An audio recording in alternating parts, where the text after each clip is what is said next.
తెలుగు మహిళా reservation bill అమలు విషయంలో ప్రధాని నరేంద్ర మోదీ తీరుపై సిపిఐ జాతీయ కార్యదర్శి రామకృష్ణ మండిపడ్డారు. సిపిఐ రాష్ట్ర కార్యాలయం దాసరి భవన్ లో ఆదివారం మీడియా సమావేశం నిర్వహించారు. ఈ సమావేశంలో ఆయన మాట్లాడుతూ 2020లోనే ఈ బిల్లుకు అన్ని పార్టీలు మద్దతు తెలిపినప్పటికీ జనగణన మరియు నియోజకవర్గాల పునర్విభజన అనే నిబంధనలతో ప్రధాని అడ్డంకులు సృష్టించారని అన్నారు. కేవలం రాజకీయ లబ్ధి కోసమే బిల్లుని వాడుకుంటున్నారని, చిత్తశుద్ది ఉంటే తక్షణమే సవరణలు చేసి రిజర్వేషన్లు అమలు చేయాలని అన్నారు. పునర్విభజన పేరుతో దక్షిణాది రాష్ట్రాలకు అన్యాయం జరుగుతుందని అన్నారు. జనాభా నియంత్రణను పాటించిన దక్షిణాదిలో సీట్లు తగ్గిపోయాయని, నిబంధనలు పాటించని హిందీ రాష్ట్రాల్లో సీట్లు పెరగటం వల్ల ప్రాంతీయ అసమానతలు పెరుగుతాయని చెప్పారు. నమస్కారాలు. మన భారతదేశ ప్రధానమంత్రి నరేంద్ర మోడీ గారు ఆ ప్రధానమంత్రి ఆ పదవికి ఉన్న గౌరవాన్ని పూర్తిగా మంటగలుపుతూ ఉన్నాడు. మరి జవహర్లాల్ నెహ్రూ గారి కాలం నుండి మొన్నటి మన్మోహన్ సింగ్ వరకు ఎంతోమంది ఈ దేశానికి ప్రధానమంత్రులు అయ్యారు. అదే మధ్యలో బీజేపీకి చెందిన వాజ్పేయి గారు కూడా ప్రధానమంత్రిగా 6 ఏళ్ల పాటు పనిచేశారు. కానీ ఏ ప్రధానమంత్రి కూడా ఇంతగా దిగజారి మాట్లాడడం కానీ, ఇంత ఆ పదవికున్న ఔన్నత్యాన్ని మంటగలపడం కానీ ఎవరూ చేయలేదు. ఈ గౌరవం అంతా కూడా నరేంద్ర మోడీ గారికి దక్కింది. నిన్న ఆ పచ్చి అబద్ధాలు మాట్లాడుతూ ఉన్నాడు. పచ్చి అబద్ధాలు.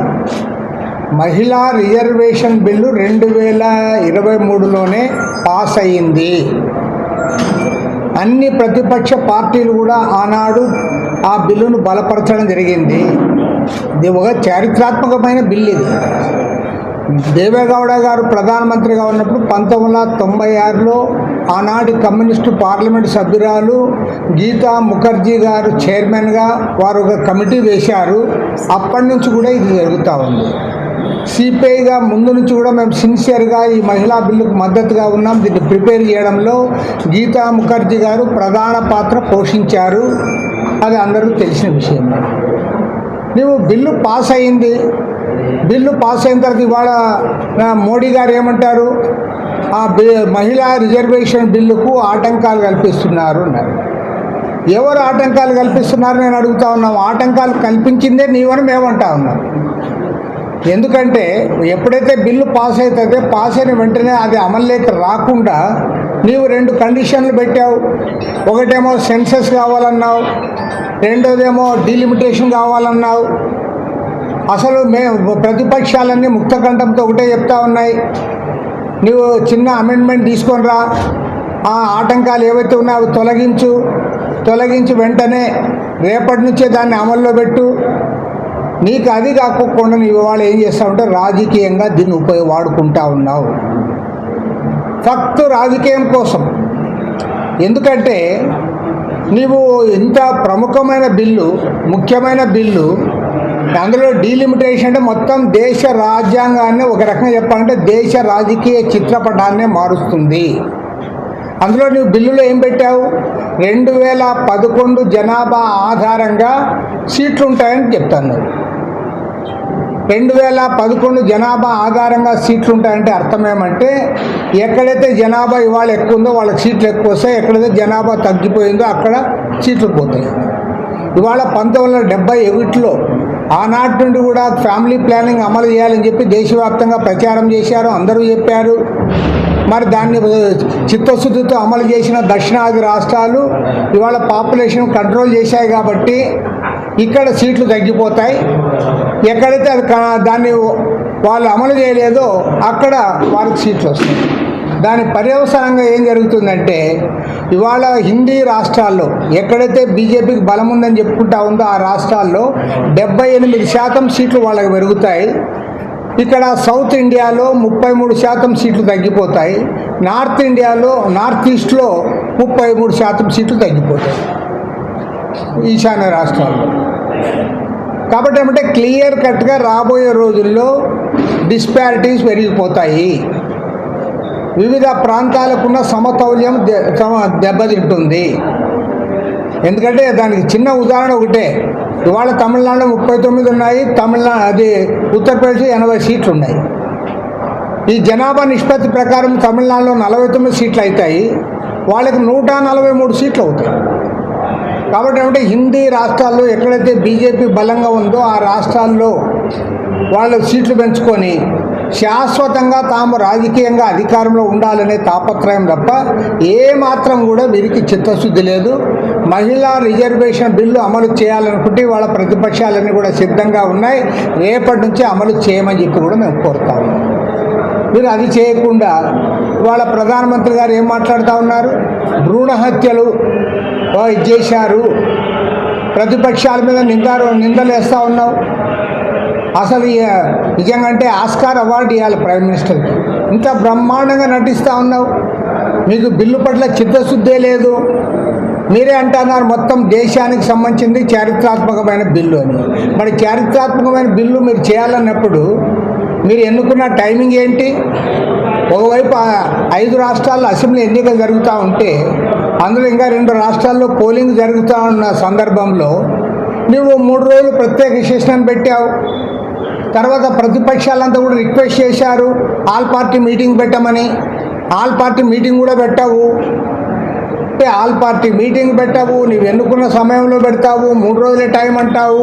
దానిపైన బయట పౌర నాయకుల చర్చ లేదు, మేధావుల్లో చర్చ లేదు. అంటే నీవు ఏదనుకుంటే అది చేయాలనే దప్పితే మరొకటి కానే కాదు. శాశ్వతంగా రాజకీయ అధికారాన్ని సుస్థిరం చేయడానికి ఏదైతే మీరు కుట్ర పన్నారో ఆ కుట్రను ఇవాళ పసిగట్టాయి కాబట్టి ప్రతిపక్షాలు దీన్ని వ్యతిరేకిస్తూ ఉన్నాయి. నేను అందరు కూడా మనవి చేసేది ఏమంటే మహిళా రిజర్వేషన్ బిల్లుకు వ్యతిరేకం ఎవరూ లేరు. మహిళా రిజర్వేషన్ బిల్లు ఆల్రెడీ ఆమోదించబడింది. ఆమోదించబడిన మహిళా రిజర్వేషన్ బిల్లుకు ఆటంకాలు కల్పిస్తారని చెప్పి నువ్వు దుష్ప్రచారం చేస్తూ ఉన్నావు.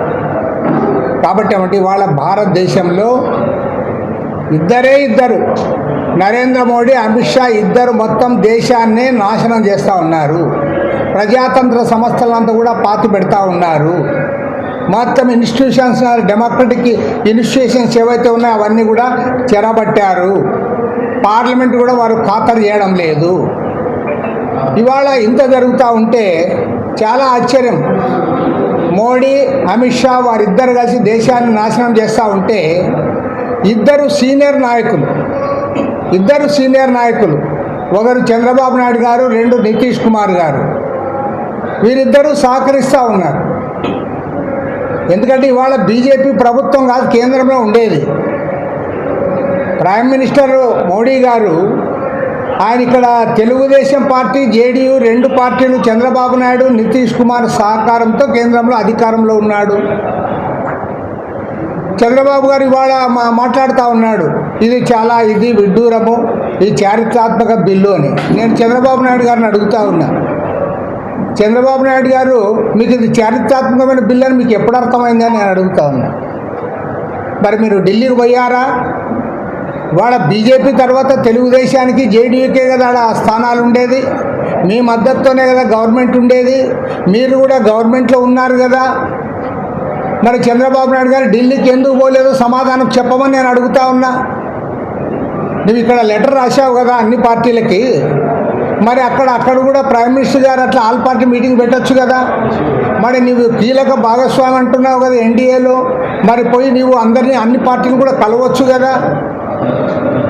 మహిళా బిల్లుకి ఎవరు వ్యతిరేకమో చెప్పమని అడుగుతా ఉన్నా. మీరు ఎవరు వ్యతిరేకం కాదు, అందరు దానికి అనుకూలమే కదా.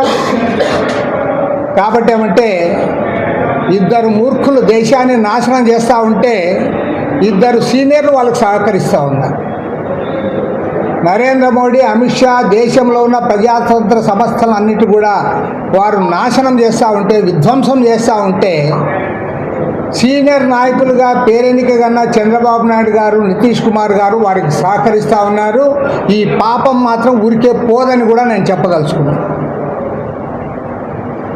ఏదో చంద్రబాబు గారిని విమర్శించాలని ఇంకో నానాలని కాదు, నేను స్పష్టంగా చెప్తా ఉన్నా. ఇవాళ ఒకప్పుడు దేశ రాజకీయాల్లో యునైటెడ్ ఫ్రంట్ కన్వీనర్గా ఉన్నప్పుడు, లేదా గతంలో వాజ్పేయి గారు ప్రైమ్ మినిస్టర్గా ఉన్నప్పుడు ఇదే చంద్రబాబు నాయుడు గారు అక్కడ అనేక అంశాల్లో చేశాడు.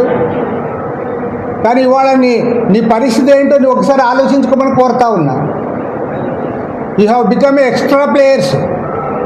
మీరు ఏమైపోయిందంటే గేమ్లో ఎక్స్ట్రా ప్లేయర్స్ మాదిరి తయారైపోయారు. మీరు ఇంత సీనియారిటీ ఉండి ఇవాళ మీపైనే అక్కడ ప్రభుత్వం ఆధారపడి ఉంటే దాన్ని అడ్డదిడ్డంగా వాళ్ళిద్దరు కలిసి మొత్తం బుల్డోజ్ చేస్తూ ఉంటే, మొత్తం విధ్వంసం సృష్టిస్తూ ఉంటే మీరు ప్రేక్షక పాత్ర ఎక్స్ట్రా ప్లేయర్స్ మాదిరి పక్కన గ్రౌండ్లో కూర్చున్నారు మీరు.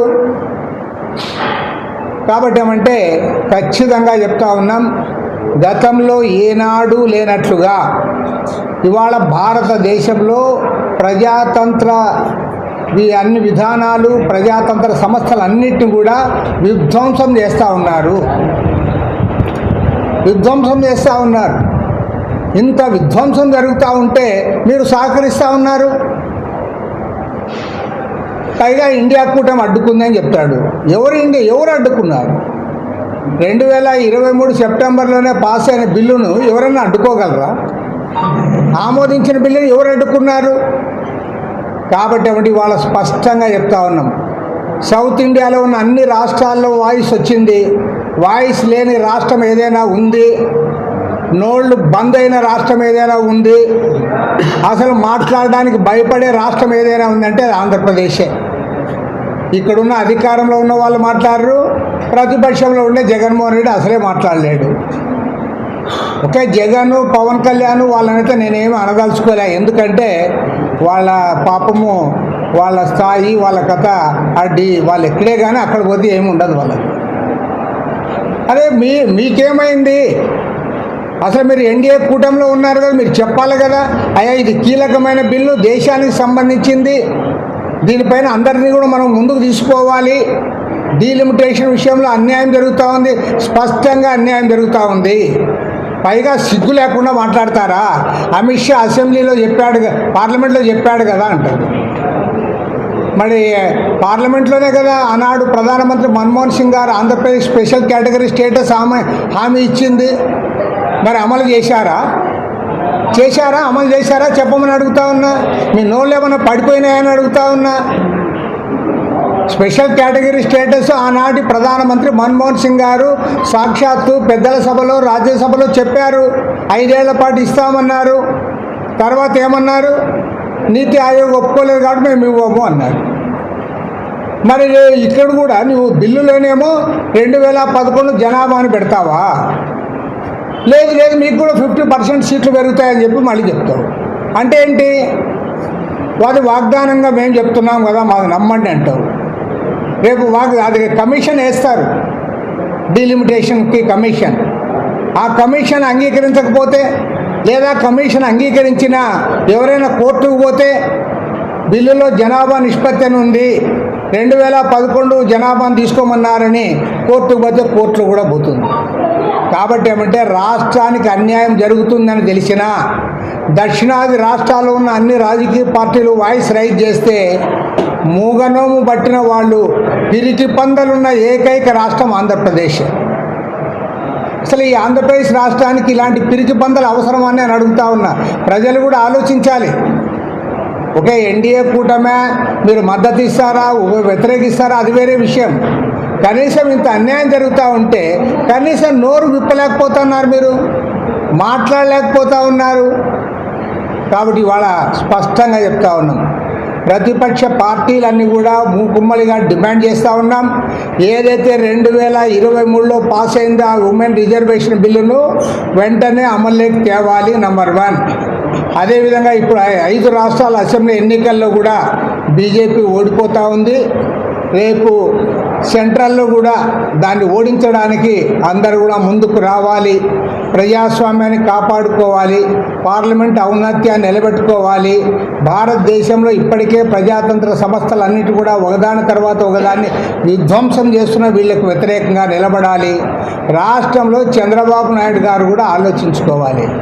ఎక్స్ట్రా ప్లేయర్గా ఉంటావా లేకపోతే ఒక ప్లేయర్గా ఉంటావా? నువ్వు పక్కా ఎక్స్ట్రా ప్లేయర్. మీరు బాగా మీడియాకు కూడా పెట్టండి, Chandrababu Naidu became extra player. ఆయనకి ఏమి లేదు అక్కడ. నిజంగా నువ్వు ఢిల్లీకే పోలే, దేశానికంతా సంబంధించిందంటే ఢిల్లీకే పోలేకపోతే పాపం మహిళలు పంపిస్తాడు. వాళ్ళు ఏం చేస్తారు? గ్యాలరీలో కూర్చొని చూసి వస్తారు. గ్యాలరీ మనుషులు అయిపోయారు మీరంతా.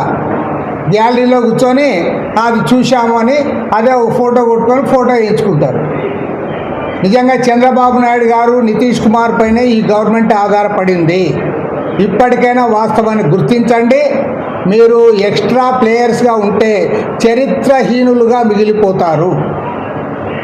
చరిత్రహీనులుగా మిగిలిపోతారు. లేదు, రాజకీయాల్లో మేము కూడా కీలకమైన దీంట్లో ఉండాలనుకుంటే మీరు దీన్ని వ్యతిరేకించమని చెప్పి కూడా నేను కోరుతాను.